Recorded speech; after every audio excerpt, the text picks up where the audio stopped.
Make sure this doesn't work here. Okay, so next up we have Ruth Greenglass. So, here's the mic, and then I'll be your lawyer. I told my husband that I knew he was working on the atomic bomb. He asked me how I knew and who had told me. I said that I'd been to Julius Rosenberg's house and that he had told me that David's work was on the atomic bomb. And he asked me how Julius knew it, and I told him of the conversation we had had. That Julius had said they spent 2 years getting in touch with people who would enable him to do work directly for the Russian people. That his friends, the Russians, had told him that the work was on the atomic bomb, that the bomb had dangerous radiation effects, and that it was a very destructive weapon, and that the scientific basis, the information on the bomb, should be made available to the Soviet Russia. Should that be she? No. She is talking about her husband. Yeah, what evidence did he give you? But Are you looking at the last sentence? no, that's the do I trust this witness. I'm looking at this. Yeah, it doesn't say he. Oh, sorry, it should say she. I thought you were talking about her testimony. Okay, what information did he ask you to obtain from your husband if he should be willing to do it? What did Julius Rosenberg ask your husband to give him? Are we right here? Should be flip the page. I'll just read that, I think. Did I skip a part? I think it's... I might be off by a page.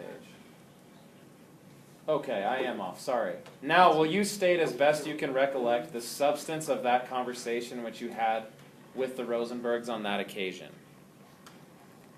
Yes, Julius said that I might have noticed that for some time he and Ethel had not been actively pursuing any Communist Party activities, that they didn't buy the Daily Worker at the usual newsstand, that for 2 years he had been trying to get in touch with people who would assist him to be able to help the Russian people more directly other than just his membership in the Communist Party.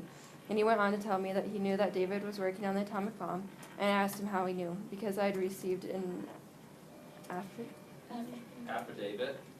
affidavit from the War Department telling me. One said that I had received an affidavit from the War Department telling me that my mail to David would be censored, and his to me, because he was working on a top secret subject. And he said to me I wanted to know how he knew what David was doing. He said that his friends had told him that David was working on the atomic bomb, and he went on to tell me that the atomic bomb was the most destructive weapon used so far, that it had dangerous radiation effects from the United States and Britain were working on the project jointly, and that he felt that the information should be shared with Russia, who was our ally at that time, because if all nations had the information, then one nation couldn't use the bomb as a threat against another. He said that he wanted me to tell my husband, David, that he should give information to Julius to be passed on to the Russians.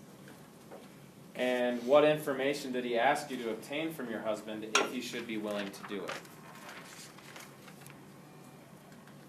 He wanted a physical description of the project at Los Alamos, the approximate number of people employed, the names of some of the scientists who were working there, something about whether the place was camouflaged, what the security measures were, and the relative distance of the project to Albuquerque and Santa Fe. Someone needs to. My husband did not give me an immediate answer. At first he, too, refused, and the following day he told me that he would consent to do this. Now, did you inform your husband as to the type of information that Julius Rosenberg had asked you to obtain? Yes, I did.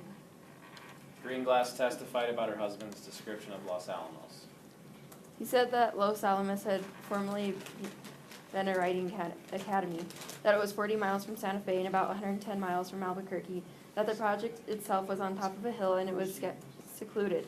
You could hardly see it until you were almost on top of it, that there was a guard at the entrance at all times, and everyone was checked going in and out. He told me the names of the scientists, Dr. Urey, Dr. Oppenheimer, Kieślowski, Niels Bohr. David told me that he worked in an experimental shop, that he made models from blueprints that scientists brought into him. Greenglass admitted her role in advising her husband as to his espionage activities. I told him to be very careful in getting the information, not to take any papers, not to take any blueprints, not to be obvious in seeking information from other people, and be careful not to get involved in political discussions.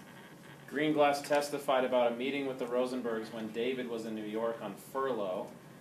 While David and Julius talked about the bomb, she had a conversation with the co-defendant, Ethel. What did you say to Ethel at that time? Well, Ethel said that she was tired, and I asked her what she'd been doing. She said she'd been typing, and I asked her if she'd found David's notes hard to distinguish. She said no, she was used to his handwriting. When she said that Julie too, was tired, that he was very busy. He ran around a good deal, that all his time and his energies were used in this thing. That was the most important thing to him, that he was away a good deal and spent time with his friends. That he had to make a good impression, that it sometimes cost him as much as $50 to $75 an evening to entertain his friends, and then we spoke further. I said that I expected to be very lonely in Albuquerque, and Ethel said that I would make friends, and after a while I would probably meet other people there from New York. Greenglass testified about the day Harry Gold showed up at their apartment in Albuquerque. We're going to hear from Harry next. Don't take any. You guys have a question? Okay, where was the last time you had seen the portion of the Jello Box side which Harry Gold produced? In Julius Rosenberg's hand. Okay, who would have thought a Jello Box would be an important piece of evidence in Yeah. the most famous spy trial in American history? So, Greenglass was asked a series of questions about a visit by Julius following the arrest of Harry Gold. She testified that Julius showed them a newspaper picture of Gold and then told them it was the spy who had met them in Albuquerque. Remember the guy with the other half of the Jello Box, allegedly. She testified that Julius told the Greenglasses that they should flee the country. Greenglass testified about another visit from Julius on June 4th, 1950. Question? So she saw that you saw the Jello Box. And said that Gold had the other half, just like her husband said. So her testimony matches his. So, this alleged meeting, June 4th, 1950, what took place at that time? He gave my husband a package wrapped in brown paper, and he said it was $4,000, that there would be more money available in Mexico when we got there. What did you do with those $4,000? We put it in a chimney in our fireplace, and afterwards my husband gave it to my brother-in-law. Did Rosenberg on that occasion tell you when you would have to leave the country? Joel said we would have to leave sooner than expected, that they were closing in and getting ready to make an arrest. I asked him what he was doing. He said he was going to, that he would not leave at the same time, and he would meet us in Mexico. We would see him there, and I asked him what Ethel thought about it, and he said Ethel didn't like the idea of it herself, but she realized it was necessary and they were going to go. Okay, we're going to let the Rosenbergs' defense attorney tag in here and grill his sister. The Rosenbergs are going to die anyway. That's up to these gentlemen. Do you think that acting as a spy against the interests of the United States is a crime? I think it is wrong. When did you first realize that it was wrong? I've always known it was wrong. Yeah, crucifixion. And you kept on doing what you said you did? I have told the truth about what I did. And you knew that the $500 was paid to your husband by Gold? From Julius. And you knew that that was a compensation for spy work? No, I was under the impression at first that Julius said it was for scientific purposes we were sharing the information. But when my husband got the $500, I realized he gave the information and he got paid. Today, you are certain, I hope that your husband is going to be treated by the court with lenience. I'm telling the story because it's true, and I hope and pray that my husband will come home. That is what I want, but I'm not telling the story for that, no. Okay, thank you, Mrs. Greenglass. So next, Mr. Gold, you are called to the stand.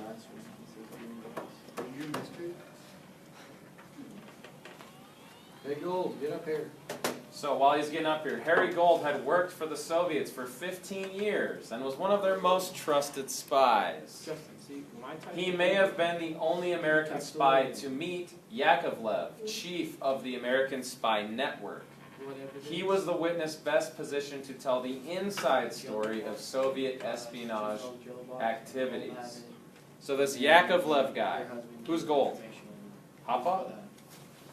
Yakovlev is the head of the Soviet Rezidentura program. Remember how we said spies always have like a ring, there's not just one? The top of that ring or chain is Yakovlev. He's the head of all domestic spies that are planted in the U.S. Harry Gold is the only one who actually met him. Because, like, even the prosecution's going to say, the Rosenbergs never met the head Russian spy. They passed stuff to someone who passed it to someone who passed it to Yakovlev. You never met him. Okay, but this guy is one of the leading spies in America, and he claims he's met Yakovlev before. So, your testimony, please, Mr. Gold.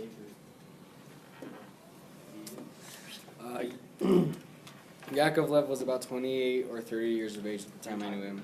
He was about 5 feet 9 inches in height, had a medium build, which tended toward the slender. He had dark or dark brown hair, and there was a lock of it that kept falling over his forehead, which he would brush back continually. He had a rather long nose and a fair complexion, dark eyes. He walked with somewhat of a stoop. Gold described his espionage activities. He described his meetings with the British physicist and spy Klaus Fuchs from yesterday. He described his meetings, you will be quiet, defendant. He described his meetings with Yakovlev, or John. He described the use of recognition signals and said that he never gave his true name or residence. In other words, if we were just going to discuss the possibility of obtaining certain types of information, the hazards involved, just how much information should be obtained, and just what source was needed, then a rather long meeting was scheduled. If I was going to actually get information, very usually a brief meeting was scheduled. The idea being to minimize the time of detection when information would be passed from the American to me. In addition to this, I made payments of sums of money to some of the people whom I regularly contacted, and always I wrote reports detailing everything that happened at every meeting. With these people and these reports, I turned over to Yakovlev. And where would you get the money from that you paid to some of these people for the information? The money was given to me by Yakovlev. This is how it worked. We had an arrangement not only for regular meetings, but we had an arrangement for alternate meetings. Should one of the regular ones not take place, and then in addition to that, we had an arrangement for an emergency meeting. This emergency meeting was a one-way fare. System was set up whereby Yakovlev could get in touch with me if he wanted me quickly, but I couldn't get in touch with him because I didn't know where. Yakovlev told me that in this way, the chain was cut in two places. The person from whom I got the information in America did not know me by my true name, nor did he know where I lived, nor could he get in touch with me, and I couldn't get in touch with Yakovlev. Yakovlev said this was a good thing. Gold testified about one favorite technique for passing information. I would take the information and put it between the folds of a newspaper, and Yakovlev and I would exchange the newspapers. The one that I got was just the newspaper. The one that he got had the information between the folds, the information usually being in some sort of an enclosure. Gold testified that Yakovlev asked him to go to Albuquerque to meet an American spy. He said that Yakovlev told him that the woman who was supposed to make the trip couldn't. Yakovlev then gave me a piece of paper. It was onion skin paper, and on it was typed the following. First, the name Greenglass, just Greenglass, then a number, High Street. All that I can recall about the number is it was a low number, and the second figure was 0, and the last figure was either 5, 7, or 9. Then underneath was Albuquerque, New Mexico. The last thing that was on the paper was recognition signal, I come from Julius. Gold also testified that he was given a part of a Jello Box and told that Greenglass, or his wife, would produce the matching piece. According to Gold, Yakovlev gave him $500 to give to Greenglass once he had received the information. So you should be thinking, does this testimony corroborate what you've already heard and match up to it? Through a detailed examination, Gold told the story of how the secrets of Los Alamos were discovered, how Greenglass passed information in Albuquerque, how Klaus Fuchs, how am I saying that wrong? Fuchs. Like F-U-X. Fuchs? That sounds better. Okay, thank you. Now be quiet. Fuchs passed information in London, and how Yakovlev first became concerned about security lapses. Yakovlev almost went through the roof of the saloon. He said, "You fool," he said, "you spoiled 11 years of work."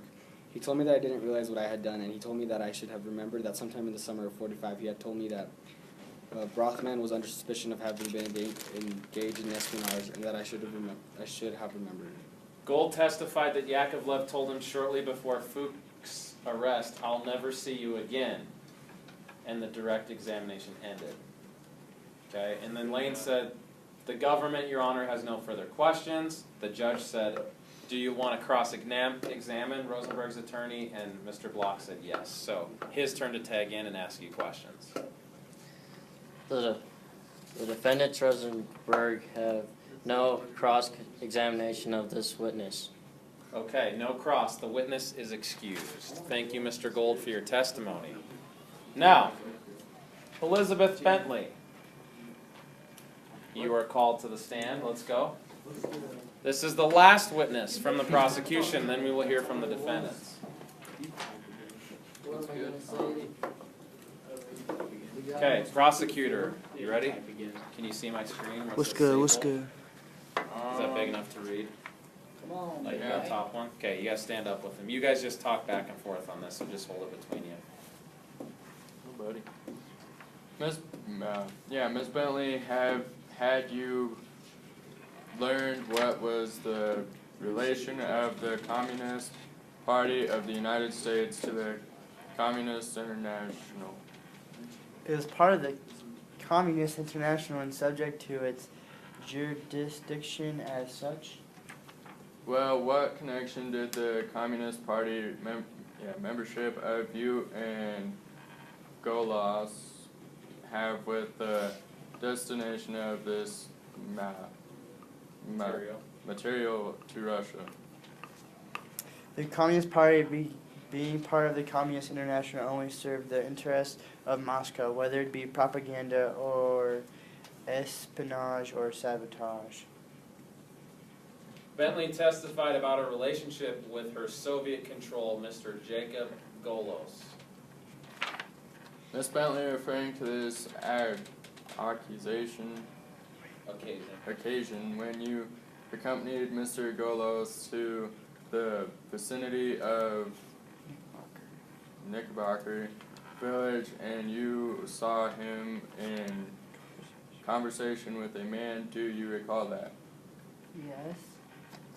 That's why I gave him this job. He can pay attention.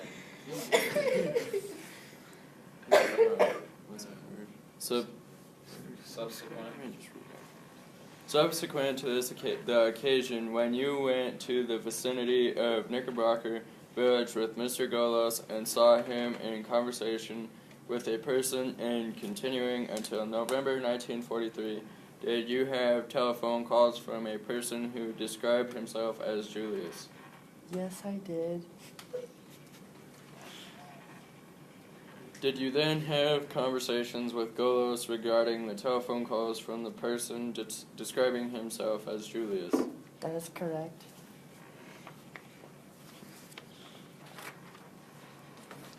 You had details on the calls? So Julius, she says, was calling him and described. He said this was Julius. Oh, What's up? Julius. Julius was calling Golos. Julius. And thereafter, having conversed with Golos about the telephone call from Julius in the first instance, would you immediately hereafter receive further telephone calls from the person describing himself as Julius? Yes. From your conversations with Julius and with Golos, did you come to learn in what vicinity Julius resided? Yes, he lived in Knickerbocker Village. Bentley was asked what function she served in relation to Golos and Julius. My part was that I took messages from Julius to Golos and told Golos that he wanted to meet me, and I said, and so on. I was the go-between. Okay. Now, we're going to run out of time. Okay. So, you need to remind me that it's your